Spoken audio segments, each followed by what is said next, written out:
Hello viewers, welcome back to my channel once again. Viewers, যাদের JRBT multitasking viva interview এখনও হয়নি, তোমাদের জন্যই এই ভিডিও বানানো। জেআরবিটি মাল্টিটাস্কিং ভাইভা ইন্টারভিউ যেদিন থেকে শুরু হয়েছে, অর্থাৎ 1 ডিসেম্বর থেকে এখন পর্যন্ত যতদিন যে কোয়েশ্চনগুলি জিজ্ঞেস করা হয়েছে সেগুলি নিয়ে আমি ভিডিও বানিয়েছি। যারা ভিডিওটি দেখেনি, তোমরা এই ভিডিওটির ডেসক্রিপশন বক্সে লিংক দেওয়া রয়েছে, সেখান থেকে সবগুলি ভিডিও দেখে নেবে। ভিউয়ার্স, যেসব ক্যান্ডিডেটদের এখনও ভাইভা ইন্টারভিউ বা মৌখিক ইন্টারভিউ হয়নি, তোমরা কিন্তু ভালো করে প্রিপারেশন করে যাবে ইন্টারভিউ দেওয়ার জন্য। কেননা এবারই ত্রিপুরা রাজ্যে জেআরবিটির মাধ্যমে প্রায় 2500 জন একসাথে লোক নিয়োগ করা হচ্ছে। অর্থাৎ আপনার এবার চাকরি পাওয়ার সুযোগ অনেক চান্স রয়েছে। এই সুযোগ হাতছাড়া করবে না। এখন সব কিছু ভুলে গিয়ে মন প্রাণ দিয়ে পড়াশোনা করো, দেখবে তোমার জীবনে সাফল্য আসবেই। কেননা এই সুযোগ তোমার জীবনে আবার নাও আসতে পারে। আমি তাই বারবার বলছি, একদম ভালো করে প্রিপারেশন নেবে ভাইভা ইন্টারভিউ এর জন্য। ভিউয়ার্স, যেসব ক্যান্ডিডেটদের ইন্টারভিউ হয়ে গেছে, তোমরা এই স্ক্রিনে দেওয়া হোয়াটসঅ্যাপ নাম্বারে তোমাদের কি কোয়েশ্চন জিজ্ঞেস করা হয়েছে সেগুলি পাঠালে খুবই উপকৃত হব। তাহলে দেরি না করে আজকে JRBT multitasking staff group D viva ইন্টারভিউতে কি কোয়েশ্চন জিজ্ঞেস করা হয়েছে সেগুলি দেখে নেব। প্রথম যে প্রশ্নটি জিজ্ঞেস করা হয়েছে, ভেরি ইম্পর্টেন্ট। এই প্রশ্নের উত্তর অবশ্যই জানা দরকার। প্রশ্নটি হচ্ছে, 2024 সালে রিপাবলিক ডে অর্থাৎ প্রজাতন্ত্র দিবসে প্রধান অতিথি হিসেবে কোন দেশের রাষ্ট্রপতি আমাদের ভারতবর্ষের আমন্ত্রিত হয়েছেন? প্রশ্নটা আবারও বলছি, 2024 সালে রিপাবলিক ডে অর্থাৎ প্রজাতন্ত্র দিবসে প্রধান অতিথি হিসাবে কোন দেশের রাষ্ট্রপতি আমাদের ভারতবর্ষে আমন্ত্রিত হয়েছেন? এর উত্তর হবে ফ্রান্সের রাষ্ট্রপতি 2024 সালে আমাদের ভারতবর্ষে রিপাবলিক ডে অর্থাৎ প্রজাতন্ত্র দিবসে আমন্ত্রিত হয়েছেন। ফ্রান্সের রাষ্ট্রপতির নাম হচ্ছে ইমানুয়েল ম্যাক্রন। রাষ্ট্রপতির নাম মনে রাখবে তোমরা, রাষ্ট্রপতির নামও জিজ্ঞাসা করেছে। এরপরের প্রশ্ন জিজ্ঞেস করেছে, ত্রিপুরা রাজ্যের সম্প্রতি কে সাহিত্য একাডেমি পুরস্কার পেতে চলেছেন? এর উত্তর হয়ে যাবে এস গম্বিনী। এরপরের প্রশ্ন, ত্রিপুরা রাজ্যের সম্প্রতি কে ডক্টর বি.আর. আম্বেদকর জাতীয় পুরস্কার অ্যাওয়ার্ড পেয়েছেন? এর উত্তর হয়ে যাবে ডক্টর অরূপা চক্রবর্তী। এরপরে জিজ্ঞেস করা হয়েছে, বাঁশবাগান কোন মহকুমায় অবস্থিত?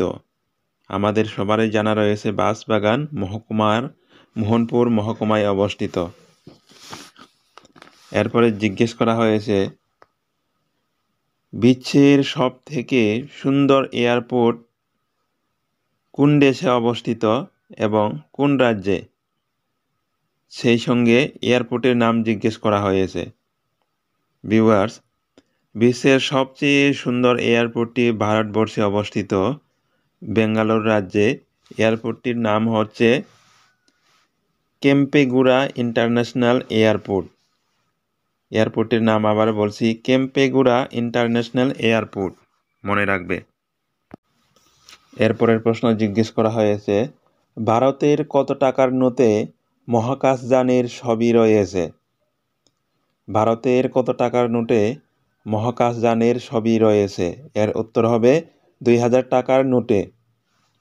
এরপরে জিজ্ঞেস করা হয়েছে তোমার আধার কার্ডে কয়টি নম্বর থাকে?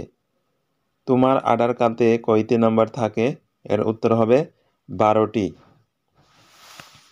এরপরের প্রশ্ন, ত্রিপুরার কোন নদীতে জোয়ার ভাটা হয়? এর উত্তর হবে ত্রিপুরার ফেনী নদীতে জোয়ার ভাটা হয়। এরপরের প্রশ্ন, বিজু উৎসব বলতে কি বুঝো? এর উত্তর হবে বিজু হচ্ছে চাকমা সম্প্রদায়ের অন্যতম প্রধান উৎসব। বাংলা বছরের শেষ 2 দিন ও নববর্ষের দিন এই উৎসব পালন করা হয়। 12 এপ্রিল পালন করা হয় ফুল বিজু। এই দিন ভোরের আলো ফোটার আগেই ছেলেমেয়েরা বেরিয়ে পড়ে ফুল সংগ্রহের জন্য। সংগৃহীত ফুলের এক ভাগ দিয়ে বুদ্ধকে পূজা করা হয় আর অন্য ভাগ জলে ভাসিয়ে দেওয়া হয়। এরপরে প্রশ্ন জিজ্ঞেস করা হয়েছে ভারতের প্রথম রাষ্ট্রপতি কে? ভারতের প্রথম রাষ্ট্রপতি হচ্ছে ডক্টর রাজেন্দ্র প্রসাদ। এরপরের প্রশ্ন জিজ্ঞেস করা হয়েছে ত্রিপুরা রাজ্যের মানাক অ্যাওয়ার্ড পেয়েছেন কে?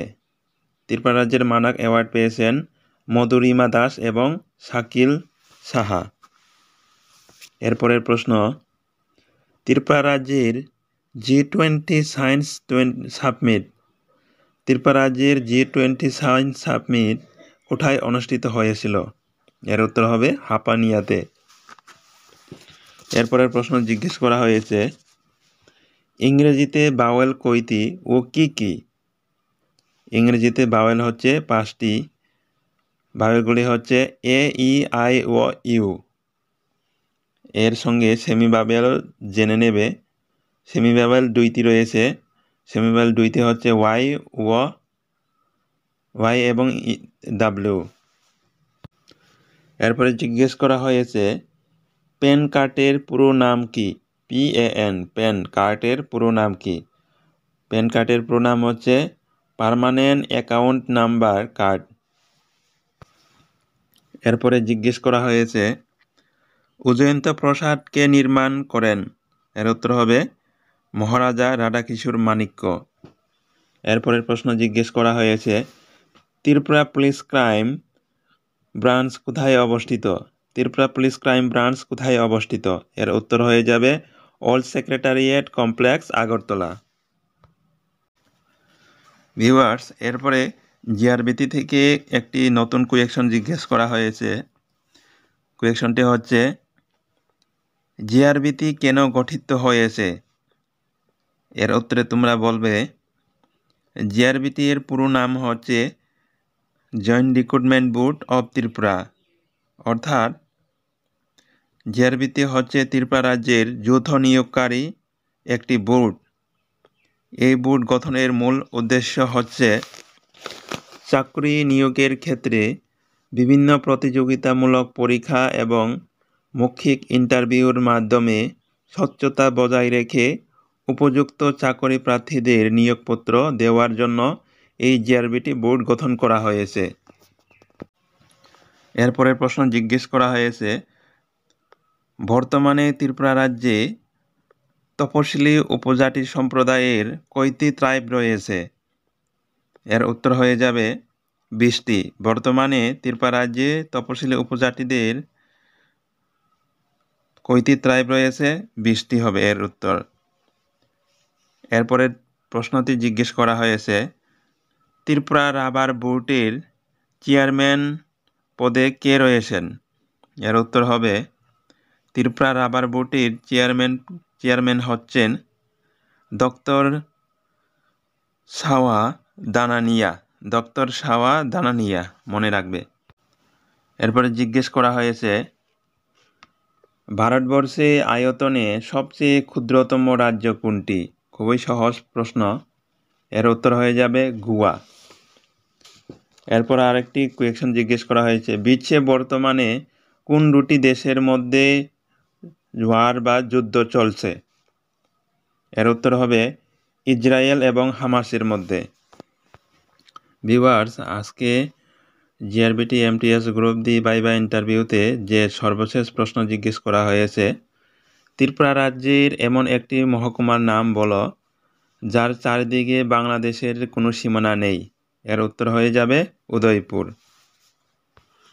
ভিউয়ার্স, এই ধরনের ভিডিও পেতে চ্যানেলটি অবশ্যই সাবস্ক্রাইব করতে ভুলবেন না। ধন্যবাদ সবাইকে।